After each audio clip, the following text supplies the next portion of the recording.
ప్రధానంగా మీరు ఒక అలిగేషన్స్ చేసినారు కదా, సీఎంకి అందరికి పంపించినారు. అసలు ప్రధానంగా ఆరోపణ ఏంటి?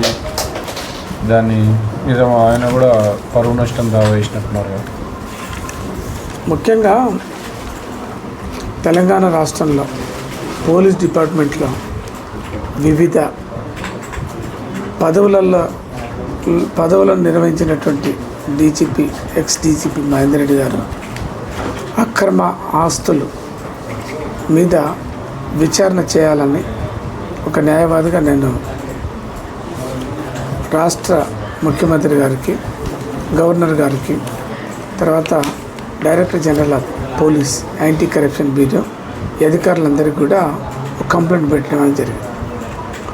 మేమన్నీ కూడా 30 పేజీల కంప్లైంట్, 40 అంశాలతోటి, 40 సంఘటనలు, ఎక్కడెక్కడ ఏ రకమైనటువంటి ఆస్తులు ఉన్నాయి, ఏ సర్వే నెంబర్లలో ఆస్తులు ఉన్నాయి, ఏ ఊర్లో ఏ జిల్లాలలో అగ్రికల్చర్ ల్యాండ్స్ ఉన్నాయి, ఎక్కడెక్కడ ఫ్లాట్లు ఇండ్లు ఉన్నాయి, ఎక్కడెక్కడ వారికి సంబంధించినటువంటి వ్యవసాయ భూములు ఉన్నాయి, మ్యాంగో తోటలు ఎక్కడున్నాయి, ఫామ్ హౌసెస్ ఎక్కడున్నాయి అనేటువంటిది మొత్తం పెద్ద ఎత్తున అన్ని సర్వే నెంబర్లు డీటెయిల్స్తో సహా సమాచారం సేకరించి వారు అక్రమంగా ఆస్తులు కలిగి ఉన్నారనేటటువంటి విషయం తెలిసింది. దాంతో ఏంటంటే ప్రభుత్వానికి ఒక కంప్లైంట్ పెట్టినాం, డీటెయిల్డ్గా ఒక యాక్షన్ తీసుకోవాలని చెప్పేసి కంప్లైంట్ పెట్టినాం. దాని మీద డీసీపీ గారిని కలిసినాం, మిగతా ప్రజాప్రతినిధులు కూడా కలిసినాం, అభ్యర్థించినాం. ముఖ్యంగా ఒక ప్రజాప్రతినిధి, ఒక పబ్లిక్ సర్వెంట్ ఆదాయానికి మించి ఆస్తులు ఉండకూడదు. అయితే ఉన్నటువంటి పదవులను అడ్డం పెట్టుకొని అనేక రకాల అక్రమాలకు పాల్పడి పెద్ద ఎత్తున ఆస్తులు కూడబెట్టినారు ఎక్స్ డీజీపీ మహేందర్ రెడ్డి గారు. అందుకనే ఒక న్యాయవాదిగా ఆయన మీద రకరకాల ఆరోపణలు ఉన్నాయి. కొంతమంది గ్యాంగ్స్టర్ నయం తోటి అంటకాగిండని, ఆయనతోటి రకరకాల కుమ్మక్కై ఆయన కావాల్సినటువంటి ఆస్తుల్ని తీసుకున్నాడు అనేది రకరకాల ఆరోపణలు ఉన్నాయి. ఒక్క గ్యాంగ్స్టర్ నయమే కాదు, ఇంకా కొంతమంది రౌడీ షీటర్లతోటి క్లోజ్ రిలేషన్షిప్స్ ఉన్నాయి. వాళ్ళు చేసినటువంటి అనేక రకాల అక్రమాలకు సహకరిస్తూ వాళ్ళ ద్వారా కొన్ని వందల ఎకరాల భూముల్ని తన కుటుంబ సభ్యుల పేరు మీద, తన బినామీల మీద, ఫ్రెండ్స్ రిలేటివ్స్ పేరు మీద రిజిస్ట్రేషన్ చేయించుకున్నారనేటందుకు ఆరోపణలు ఉన్నాయి. ఒక సినిమా యాక్టర్ సౌందర్య సంబంధించినటువంటి భూమి ఒట్టినాగులపల్లిలో సర్వే నెంబర్ 186లో 11 ఎకరాల 33 గుంటల భూమి ఉంది. ఆ సినిమా యాక్టర్ భూమిని కొనుగోలు చేసి ఆమె అన్న అయినటువంటి కేఎస్ అమర్నాథ్ అనేటటువంటి పేరు మీద రిజిస్టర్ చేయించుకుంది. ఆ తర్వాత విషయం ఏంటంటే ఒక వివి రమణ అనేటటువంటి ఒక యజమాని వీళ్ళకు సినిమా యాక్టర్కి భూములు అమ్మటం అనేది జరిగింది, రిజిస్ట్రేషన్ చేసిండు. ఆ తర్వాత అదే భూమిని డీజీపీ మహేందర్ రెడ్డి గారు తనకు కావాలని అడిగితే వాళ్ళు అమ్మలేదు. దాంతో ఏంటంటే చనిపోయినటువంటి గ్యాంగ్స్టర్ నయీంని ఈ రంగంలోకి దించారు. తర్వాత ఆయనకు ఉండేటటువంటి పలుకుబడిని అన్నిటిని ఉపయోగించి సినిమా యాక్టర్ సౌందర్యకు అమ్మినటువంటి భూమి అమ్మినటువంటి వివి రమణ అనేటటువంటి వ్యక్తిని ఇన్ఫ్లుయెన్స్ చేసి సబ్ రిజిస్ట్రార్ ఆఫీస్ తీసుకుపోయి మన సౌందర్య యొక్క బ్రదర్ బదులు ఇంకొకరిని పెట్టి ఇంపర్సనేషన్ చేసి యూనిలాటరల్ క్యాన్సిలేషన్స్ రిజిస్ట్రేషన్ చేయలేదు, యూనిలాటరల్ క్యాన్సిలేషన్ చేయించడం అని జరిగింది.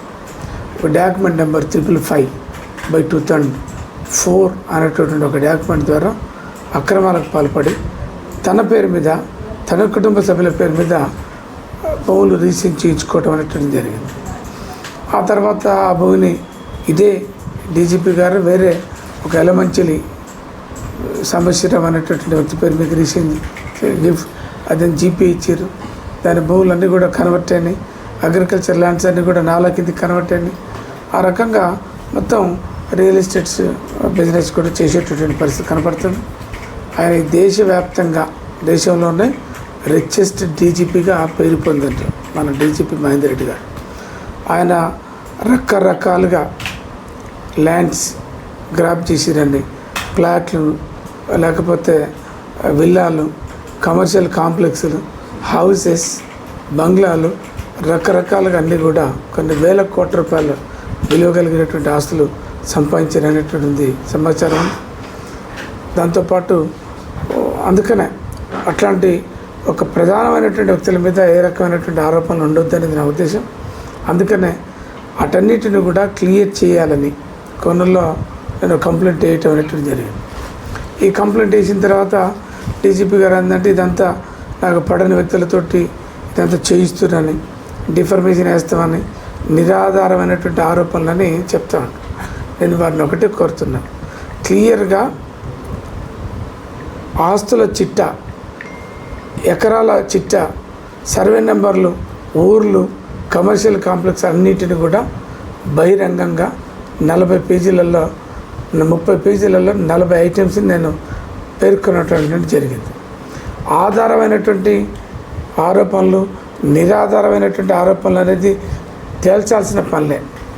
మీరు నేను చెప్పినటువంటి కంప్లైంట్లు పెట్టినటువంటి ఆస్తుల్ని అవి మీ కావు అని, మీ కుటుంబ సభ్యులకు సంబంధించిన కావు అని, లేదు మీకు సంబంధించినటువంటి రిలేటివ్స్కి కాదని డిక్లేర్ చేయండి, హ్యాండ్ ఓవర్ చేయండి.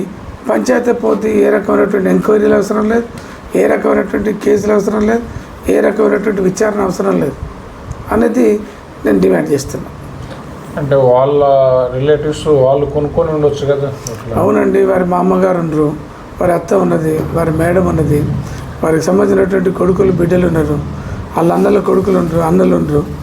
వాళ్ళ వృత్తి ఏంది, వాళ్ళకు వచ్చేటటువంటి ఆదాయం ఏంటి, వాళ్ళ పేర్ల మీద ఉన్నటువంటి ఆస్తులు ఏంటి, వాటి విలువ ఏంటి, ఆ మాత్రం తెలిసిపోద్ది కదండి. పర్సనల్గా కొనుక్కున్నటువంటి ఆస్తుల వదిలికి మనం పోవాల్సిన పనిలే. వాళ్ళ వృత్తి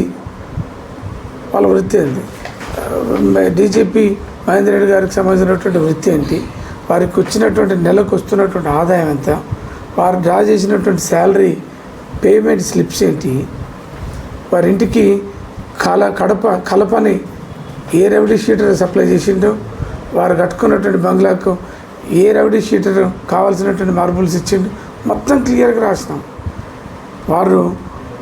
వారికి ఉండేటటువంటి పదవిని అడ్డం పెట్టుకొని రకరకాలుగా అక్రమాలకు పాల్పడ్డాడు. వారికి అడ్డం వచ్చినటువంటి వ్యక్తుల మీద దాడులు చేయించిండు, కొంతమందిని సస్పెండ్ చేయించిండు. అమాయకులైనటువంటి, ఇంకా గమ్మత్తైనటువంటి ఏంటంటే అమాయకులైనటువంటి ఎస్సీ, ఎస్టీ, బీసీ అలాంటి దళిత వర్గాలకు సంబంధించినటువంటి అనేక మంది పోలీస్ ఆఫీసర్ల మీద, ఎస్ఐలు, సిఐలు, డిఎస్పీల మీద వివిధ రకాలుగా ఛార్జెస్ ఫ్రేమ్ చేసి జైలు పంపించి ఉద్యోగాలు బీకిచ్చి ఆగమాగం చేసినటువంటి పరిస్థితి కూడా, ఆ క్రెడిట్ కూడా వారికే దక్కుతుంది. అందుకనే వీటన్నిటి మీద పూర్తి స్థాయిలో విచారణ జరపాలని, వాటి మీద కావాల్సినటువంటి చర్యలు తీసుకోవాలని ఒక న్యాయవాదిగా నేను డిమాండ్ చేస్తాను. డిఫర్మేషన్ వేస్తా ఉన్నాడు కదా, వేసాడా? ఏనండి, డిఫర్మేషన్ వేస్తే భయపడేటటువంటి వ్యక్తులం కాదు, డిఫర్మేషన్ వేస్తానో లేకపోతే కేసులు పెడుతున్నో భయపడేటటువంటి వ్యక్తులం కాదు. అన్నిటికీ సిద్ధమై అన్ని యాంగిళ్ళల్లో అన్నీ ఆలోచించి 1కి 4 సార్లు ఆలోచించే నిర్ణయం తీసుకున్నాం. I'm ready to face all the consequences. డిఫర్మేషన్ కానీ లేకపోతే ఇంకేది కానీ రెడీగా ఉన్నాం వాటిని ఫేస్ చేయడానికి. ఆ రిఫర్మేషన్ల పేరుతోటి ఆయనకు ఒక అలవాటు ఉంది. పదవిలో ఉన్నప్పుడు రకరకాల వ్యక్తులు ఎవరైనా ప్రశ్నలు చేస్తే వాళ్ళని బెదిరించటం, లేకపోతే వాళ్ళ మీద క్రిమినల్ కేసులు పెట్టేయటం, తప్పుడు కంప్లైంట్లు ఇప్పించి వాటిని బేస్ చేసుకొని సస్పెండ్ చేయించటం, ఇంకా ఎవరైనా గట్టిగా ఉంటే కొంతమంది వాళ్ళకు సంబంధించినటువంటి ఆయనతోటి బాగా క్లోజ్డ్గా ఉన్నటువంటి కొంతమంది రౌడీలని, లేదు గ్యాంగ్స్టర్లని, లేదు ఇంకా కొంతమందిని ఉపయోగించి దాడులు, దౌర్జన్యాలు చేసినటువంటి సంఘటనలు కూడా ఉన్నాయి. అవన్నీ కూడా మాకు తెలుసు. అందుకనే డిఫర్మేషన్ అనేటటువంటి పేరుతోటో లేకపోతే క్రిమినల్ కేసులు అనే పేరుతోటో ఇంకో రకమైనటువంటి పేరుతోటో ఏదో బెదిరేటటువంటి పరిస్థితి ఏం లేదు. అన్నిటికి కూడా మేము సిద్ధంగా ఉన్నాం అనేది కూడా చెప్పదలుచుకున్నాం. ఇప్పుడు ఆయన టీఎస్పీఎస్సీ చైర్మన్గా ఉంటూ దానికి న్యాయం చేయకపోవచ్చు అనే ఉద్దేశంతో ఇలాంటి ఆరోపణలు వస్తున్నాయి అంటున్నారు. దీనికి దానికి సంబంధం లేదండి. ఆరోపణలు అనేది రకరకాల ఆరోపణలు ఉన్నాయి. ఒకటి నిరుద్యోగ వైపు నుంచి ఒక ఆరోపణ ఉంది. ఎందుకంటే డీజీపీగా పనిచేసినటువంటి వారు చాలా అక్రమాలకు పాల్పడినటువంటి కంప్లైంట్స్ ఉన్నాయి. ప్రతి వాళ్ళకి తెలుసు, ఎంటైర్ పోలీస్ డిపార్ట్మెంట్లో వారికి సంబంధించినటువంటి ఆస్తుల విలువలు, వారు చేసినటువంటి ఇల్లీగల్ యాక్టివిటీస్ ఈ రాష్ట్రంలో ఉన్నటువంటి ప్రతి పోలీస్ ఆఫీసర్ తెలుసు, ప్రతి మంత్రికి తెలుసు, ప్రతి పెద్ద పెద్ద వ్యక్తులందరికీ కూడా తెలిసినటువంటి విషయం. కాకపోతే ఎవరు ముందుకు రాలేదు, కంప్లైంట్లు వేయలేదు. Okay, thank you.